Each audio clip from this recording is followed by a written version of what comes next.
Good morning mga master. Welcome back to my channel. For today's video ay nagbiyahe tayo sa parteng south. Kasama ko ang aking mga katrabaho at napagkasunduan naming magligo sa dagat. From Valenzuela ay nag-ride kami papuntang Cavite. Bago ang lahat sa mga bago pa lang sa aking channel.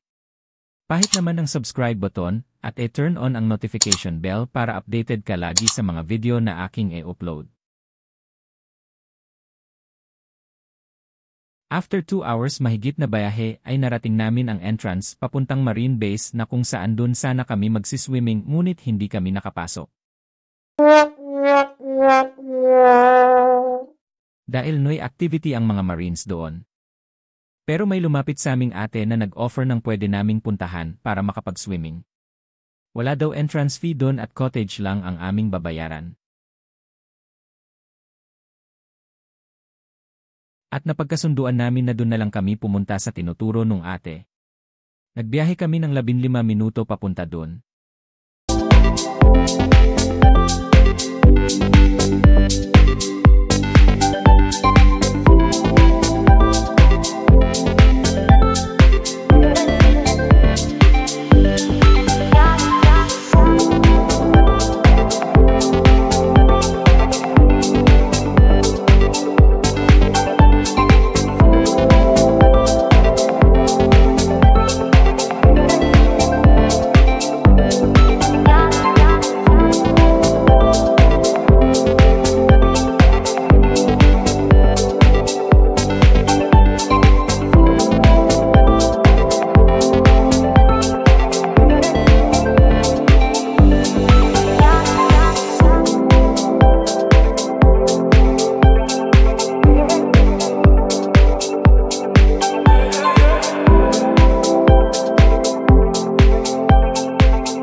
A few moments later.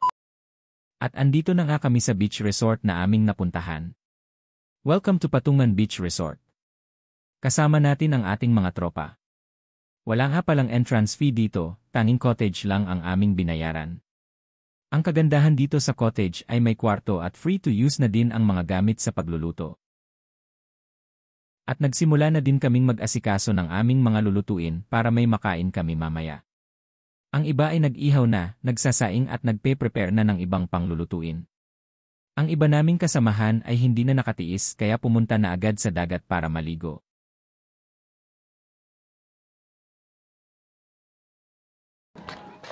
Yan, binuksan na ang ating Romulo Light. First time namin makakatikim ng alak na to. Titingnan natin kung ano ang espiritu nito. Yun na lang sana. Ang dapat sa atin ng ano. Yan, ang kanyang specialty ni Paring Brom Brom, ang Kinilaw. kilawin ni Brom Brom. Yan o, Romulo Light. Si Romulo Lights. Shoutout sa mga... Share out sa mga di nakasama. Shoutout sa Paring Choco, nakasama na. Shout out kay Parin Choco, nakasama na. Di na nag drawing. Ayun o, puta. Ano? Oh, ayun na. Ang kanyang recipe naman ngayon ay sinigang na bangus. Ang recipe ni Paring Choco. Si Paring Liit nakasama pero hindi dala yung motor. Wala tayong magagawa, paso rehistro. Diretso na Batangas yan. Tatawid na yan dito sa Batangas. Konting kemot na lang, Batangas na.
Sobrang sulit ang pagpunta namin dito at talagang nag-enjoy kami dahil ang sarap maligo sa dagat dito at kagandahan dito ay hindi masyadong maalat ang tubig.